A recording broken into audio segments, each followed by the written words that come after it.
Ustaz, kembali ke memaknai Idul Fitri tadi. Yeah. Kira-kira kalau untuk masyarakat awam gitu ya, apa yang perlu kita berikan bekal kepada mereka untuk merayakan Idul Fitri ini? Ada rambu-rambunya nggak kira-kira? Kalau rambu-rambu saya kira perlu ya, Sat.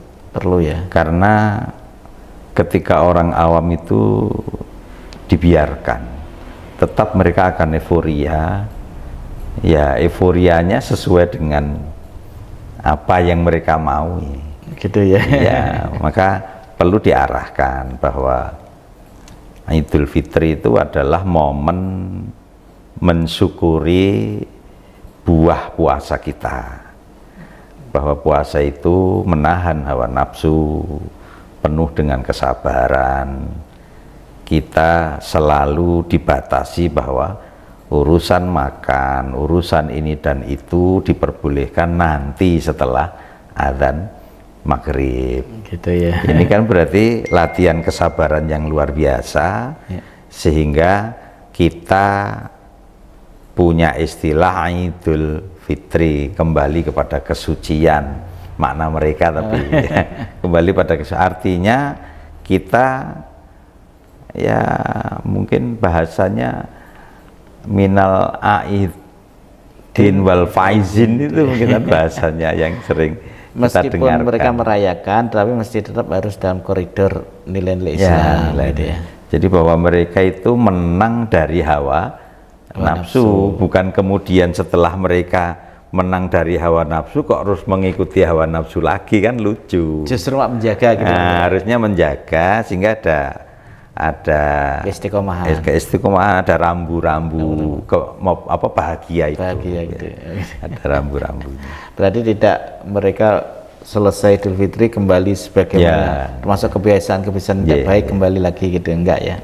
Enggak, itu jelas menjadi tugas kita untuk terus mengawal mereka, membina, mendidik, mengarahkan mereka agar makna Idul Fitri itu ada.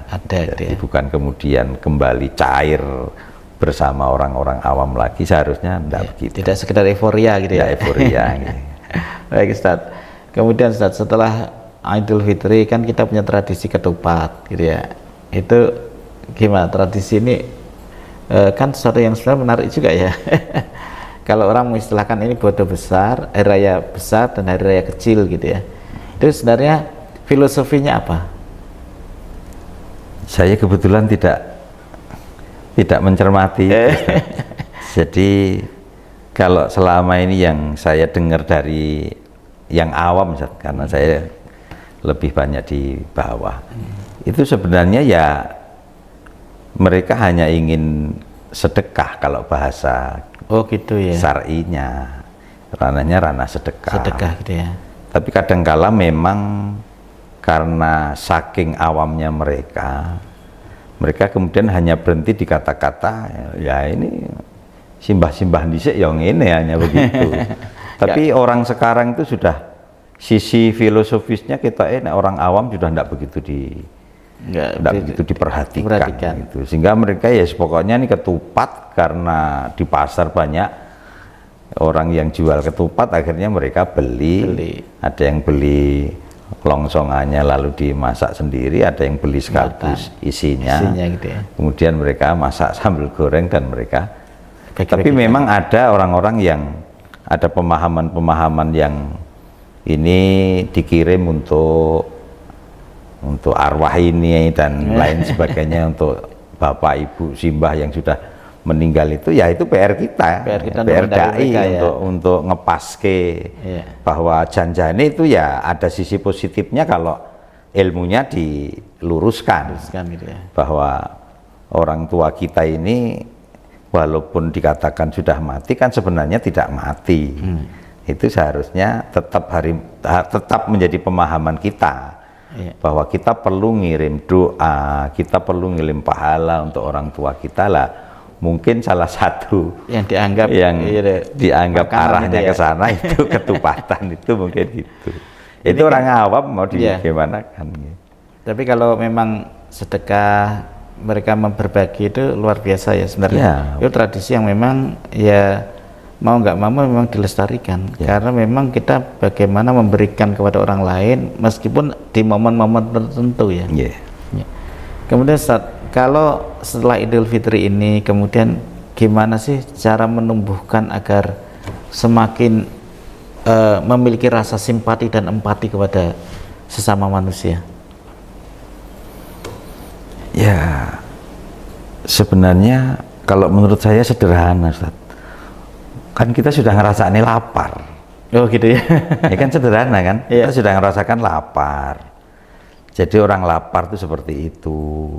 Kemudian memang perlu berpikir bagaimana kalau orang lain Kelaparan juga kelaparan gitu loh. Sehingga puasa itu tidak hanya sekedar kita melaparkan diri di siang hari, tidak makan, tidak minum, tapi dari sisi filosofisnya harusnya juga masuk gitu ya. Sehingga sisi sosialnya pasti masuk. Sehingga seharusnya idealnya orang yang sering berpuasa atau suka berpuasa itu seharusnya suka berbagi. Khususnya kepada orang miskin gitu loh, karena sangat mungkin mereka kekurangan, kelaparan, dan juga apalagi seperti kasus sekarang tahun ini ya Zat, di mana kita berpuasa, kita penuh dengan kemudahan, sore hari sudah sekian makanan ada semuanya, sementara kita melihat saudara-saudara kita Muslim di Palestina yang seperti itu, rumput aja sampai dimakan. Ini kan kalau kita sambungkan luar biasa, harusnya seorang Muslim yang puasa itu ya sampai tingkatan itu. Ada kepedulian kepada orang-orang yang kelaparan, tidak hanya di tingkat lokal tapi sampai tingkat internasional, sehingga nanti kalau ada orang-orang yang mengajak kita untuk berbagi, otomatis kita sudah tidak mikir lagi apakah itu luar negeri, apakah itu muslim atau non muslim, yang penting kita merasakan ada orang lapar ya kita bantu. Harusnya idealnya begitu, karena kita sudah rasanya lapar sehari itu. Otomatis ya berarti? Otomatis. Jadi memang pelajarannya cukup luar biasa. Kita lapar sehari, kadang setelah kita lapar berhari-hari, bahkan berbulan-bulan. Dan itu memang otomatis menumbuhkan sifat simpati dan empati tadi. Empati yang luar biasa. Jadi jiwa sosial kita harusnya meningkat tajam karena kita sudah sebulan lapar. Termasuk juga rasa syukur kita. Rasa syukur kita ya. Berarti bersyukur, banyak kemudahan-kemudahan. Baik Ustadz, ini kan momen istimewa ya. Kita bertemu dengan keluarga, bertemu dengan saudara, bertemu dengan teman-teman gitu. Dan momen ini mungkin jarang ada di tempat lain. Jarang di tempat lain. Jadi kalau sudah di luar negeri mungkin sudah individualismenya tinggi ya. Kalau kita kan masih gotong royong, masih kekeluargaan, ukhuwah. Ini sebenarnya dari sisi syiar Islam ini sesuatu yang sangat positif saja. Iya, sangat-sangat positif kalau menurut saya. Mulai dari keinginan untuk bertemu, otomatis muatan silaturahminya sudah jelas masuk.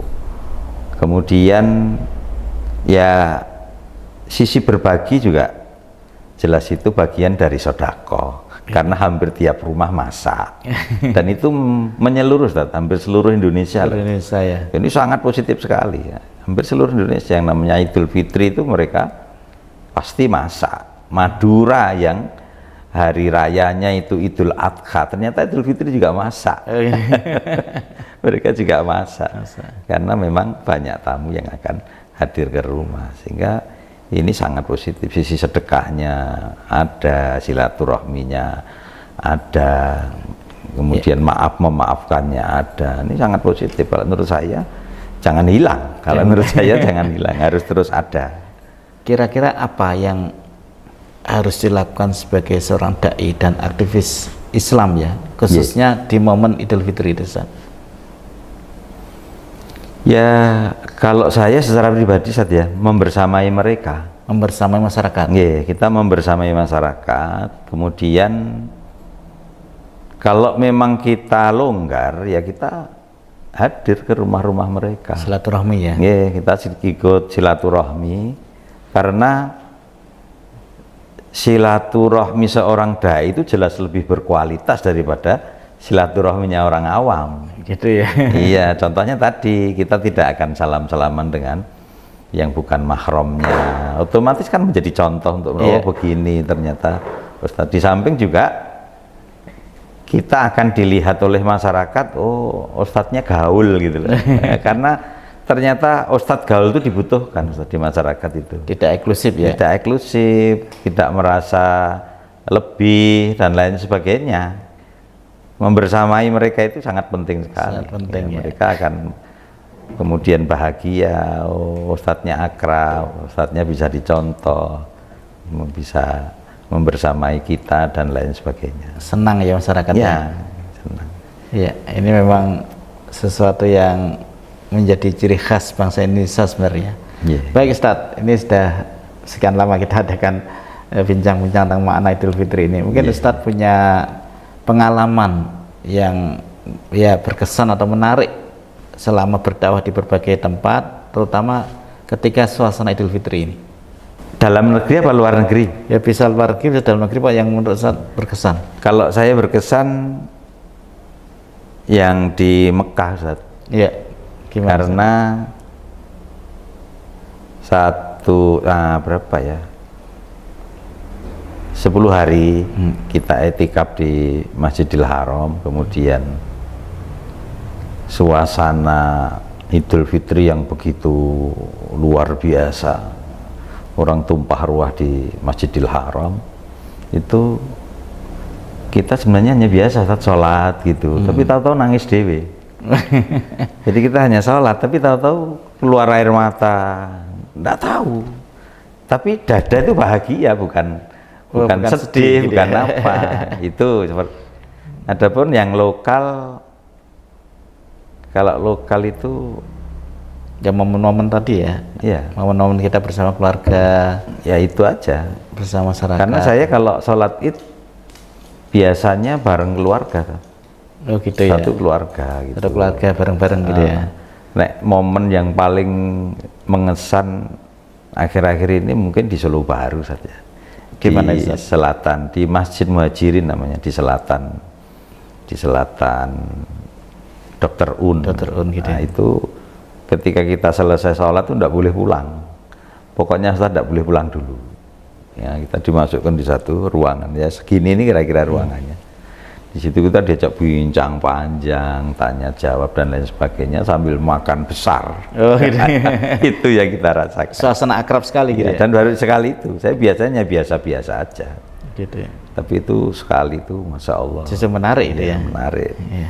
Dan yang saya agak heran itu mereka ini orang-orang berpendidikan semuanya rata-rata.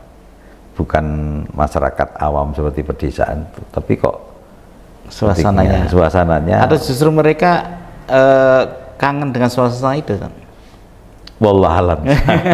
Tapi yang jelas dari santunnya, ramahnya, keakrabannya dan lain sebagainya itu masya Allah Pak, kita merasakan betul Ustaz. Gitu ya. Itu momen lokalnya yang saya rasakan dekat sini aja di. Baik, luar biasa ini. Baik, terakhir Ustaz, mungkin ada yang ingin sampaikan kepada kaum muslimin bagaimana kita harus memaknai Idul Fitri ini. Ya, ada pesan-pesan kepada kaum muslimin menyambut hari Idul Fitri tahun ini. Yeah.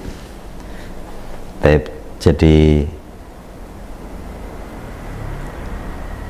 Idul Fitri itu seringkali dimaknai oleh masyarakat awam kembali ke kesucian. Yeah.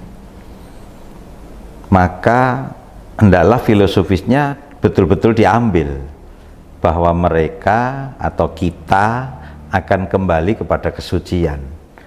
Maka hendaklah kesucian itu dijaga. Bagaimana cara menjaganya? Ya meramadankan 11 bulan di luar bulan Ramadan. Masya Allah. Sehingga qiraatul Quran kita tetap jalan, sholat taraweh kita yang diawali dengan sholat isya berjamaah tetap jalan. Bahkan kadangkala kita ini subuh tuh sering tidak berangkat ke masjid, tapi ketika Ramadan subuh kita luar biasa. Maka hendaklah itu dijaga dan itu diteruskan di 11 bulan di luar Ramadan. Insya Allah kalau pembiasaan ini menjadi karakter kita yang kemudian sudah mendarah daging, kita menjadi orang yang taat kepada Allah, diharapkan kita nanti mengakhiri hidup itu seperti kebiasaan yang kita lakukan. Karena man mata ala syai'in, man asa ala syai'in mata alaih. Barang siapa yang mati, barang siapa yang hidup di satu kebiasaan, dia akan mati di atas kebiasaan itulah. Kalau kebiasaan kita ruko, sujud, sholat, Jumat, baca Quran, ya mudah-mudahan meninggal kita nanti pas baca Quran, amin, pas ruko, pas amin, sujud dan lain sebagainya. Baik, jazakallahu khairan. Meramadankan 11 bulan di luar Ramadan, kebiasaan-kebiasaan baik di bulan Ramadan, sholat lail, qiraatul Quran, sedekah, itu kita biasakan di 11 bulan selain bulan Ramadan. Baik, jazakallahu khairan. Demikian perjumpaan kita, dan mudah-mudahan podcast kita hari ini memberikan banyak manfaat dan inspirasi kepada kita semua. Selamat berjumpa kembali di pertemuan yang akan datang dalam sudut pandang. Jazakumullah khairan Ustaz. Assalamualaikum warahmatullahi wabarakatuh.